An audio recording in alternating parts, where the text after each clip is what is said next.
Okay, so welcome to a day in the life of a 7-figure business owner at 21 years old. What I wanted to do in this video is basically show you what do I do every day, why did I travel, why do I think it's a good idea to travel, why do I think it's a good idea, or when is it not a good idea to travel, and number 4, most importantly, just showing you what I do every day trying to grow a company. Because I think the biggest problem with these sorts of videos is they become much too much of a lifestyle flex where you say, hey, look at this fucking cool tree. Oh my God, that tree's absolutely crazy. Where you're trying to pretend like I'm not gonna flex my bicep. And then they don't actually show you, like, what do you need to do to grow a company? And how can you manage to convince yourself that it is a good idea to travel somewhere else while you're growing your company?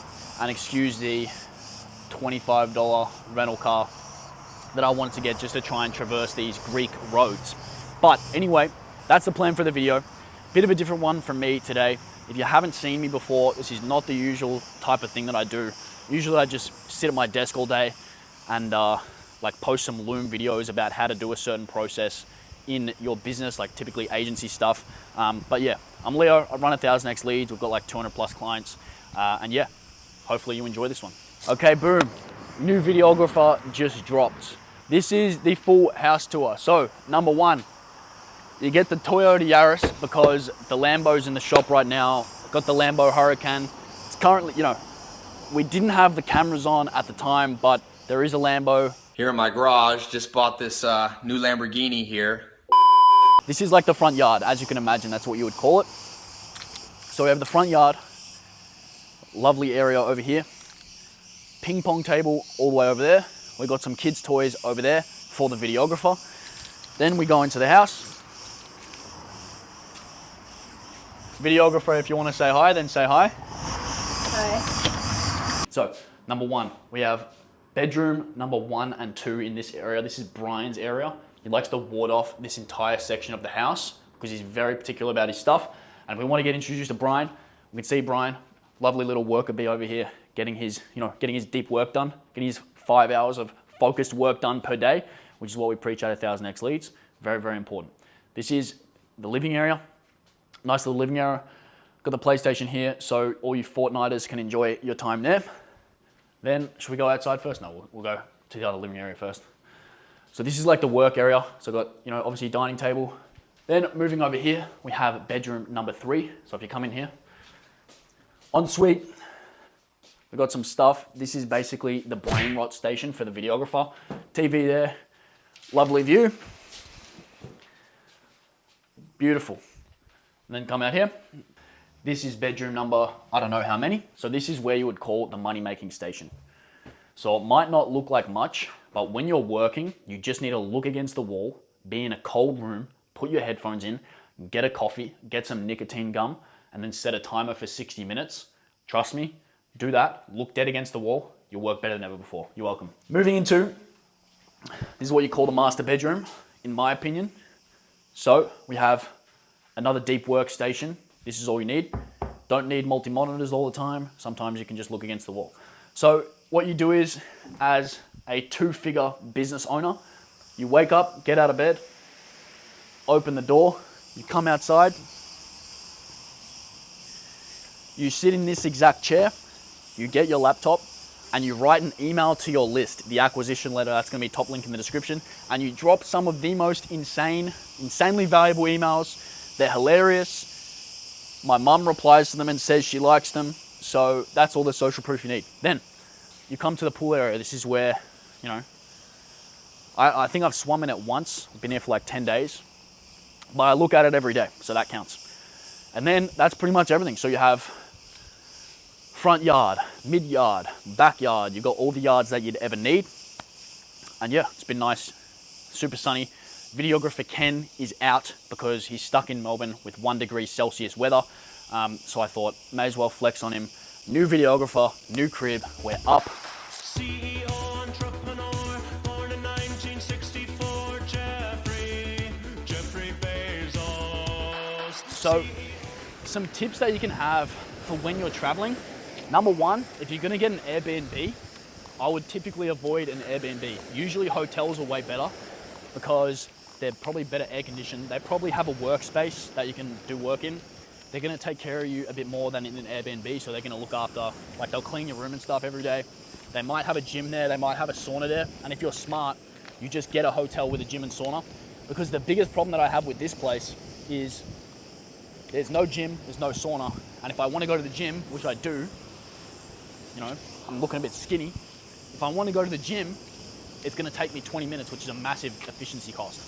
So one of the biggest fuck-ups you can do, which I did, is have a gym too far away or have no gym available and you have to travel somewhere to go to the gym. That's bad. Don't do that. The next one is make sure that the people you're going with, if you are going with people, are into your work. So if you have to go travel somewhere with like your friends from your hometown or something and they don't want to work all day, you're gonna have problems. Mainly because, you know, they're just doing different stuff. You have different goals. The second caveat to that is that if you're traveling with people, make sure everyone has their own dedicated workspace. Because if you're all on top of each other, you're all at the same table, you're pretty much screwed. Then the other thing you want to keep in mind is if you're going to a location that is hard to get around, you know, there's no infrastructure, there's no Wi-Fi, there's no shops, there's no cafes, you don't want to go to that place. So you just want to pick the location right. So some good ones that I've found is like Estonia, Tallinn, Estonia, got some good homies there. Robin Levy there. That's a good place. Where else was good? Amsterdam's pretty good for that sort of thing. Nice was decent for that sort of thing. But then certain locations like the one we're at now, you know, if you don't have a car to get around, you're absolutely screwed. You have to catch the bus or anything like that. That's why I had to cop the Urus, is the Yaris, just because if we didn't have that, you'd be completely screwed. So that's just an efficiency loss because you can't walk anywhere. Everyone has their different opinions. Truthfully, stuff that works for someone, it's cliche, but it doesn't always work for you. So a lot of the experiments that you have to run have to be done by yourself. And that's why experience is so valuable. And then when you reflect on it, you can do something like me where you say, oh fuck, I shouldn't have booked that place. It wasn't close to a gym. Next time I'm not gonna do that. And then you just get more and more optimized and closer to what you want over time versus just saying, oh, this person said that, I should just do that. And it's kind of a common theme where two things come up there. Number one, people on the internet that are kind of like guru-y, etc., a lot of the times they talk about stuff that they do now and they very, very rarely talk about their routines on the come up and when they were getting to the results that they had. And that's even including me. So for example, when I was making my first 10, 20, 30, 50K months, I wasn't traveling, I was just at home. I did do a bit of traveling because I was, you know, not working as hard as I potentially could have been at times. But a lot of the time that I was actually making money was sitting in my room at my standing desk, doing nothing else but working, neglecting my relationships, neglecting my health, etc. on the come up. That's not because you have to do it that way, that's just the way I did it. So now, of course, I can come now and reflect on the stuff that I did, but that's not always the exact same that you need to do now. So you need to run these experiments independently of any information that you get externally, because that's the stuff that's gonna work for you and actually get you results, not going and watching someone else. Of course, it's valuable to have someone else's experience, but at the same time, your own experience matters 10 times as much as someone else's experience. Number two is that you can just be normal. Like, there's monk mode, there's do this, do that, cut off your friends, don't cut off your friends. Like, I cannot stress enough how normal the people that I know are that make 7 to 8 figures online. They're very, very normal. So it's very easy to be someone coming into the space and think, well, I have to do all that stuff to get to those levels. Oh, you know, you've got to be obsessed. You've got to be this, you've got to be that. It could not be further from the truth. The stuff that you have to do is just the stuff that's going to grow your business and do so sustainably. Nothing else matters whatsoever. Whether you get drunk every night or don't get drunk every night, whether you see your friends or don't see your friends, whether you have a partner or no partner, whether you have a routine or no routine, whether you wake up early or you stay up late. All this stuff is absolutely secondary and tertiary to the stuff that actually matters, which is that you're moving towards goals that you actually care about. You're living each day fulfilled and you don't hate your life. They're like the basics. So focus on those and don't get too caught up with all this other stuff. Because the one caveat that I will make to that is that while all these guys that make 7, 8 figures online are very, very normal, they did work very hard. They did all the things that they needed to do as soon as they needed to do them. And then number 3, they stuck at it for a really long time. The common theme there is that yes, it's possible. 2, you have to make it possible for you and you have to not cope your way into, you know, overthinking. A good tweet that I read the other day was, beginners need to get out of their head and start using their hands. So instead of thinking about doing shit, just start doing shit and then just see if it works. Because let's say you fail, of course you fail. You probably didn't try that hard for long enough, so just keep failing. And I know that's kind of cliche, but a good thing that I like to say about cliches is that, do you think someone just made that shit up and then it got repeated hundreds of thousands of times over the years because it wasn't true? People say these cliches because they're true. So just listen, you know what I'm saying? So yeah, I guess the lesson in this video majorly is avoid information from elsewhere, think for yourself, work hard, and enjoy the process. Because, you know, I'm probably worse than anyone at, thanks.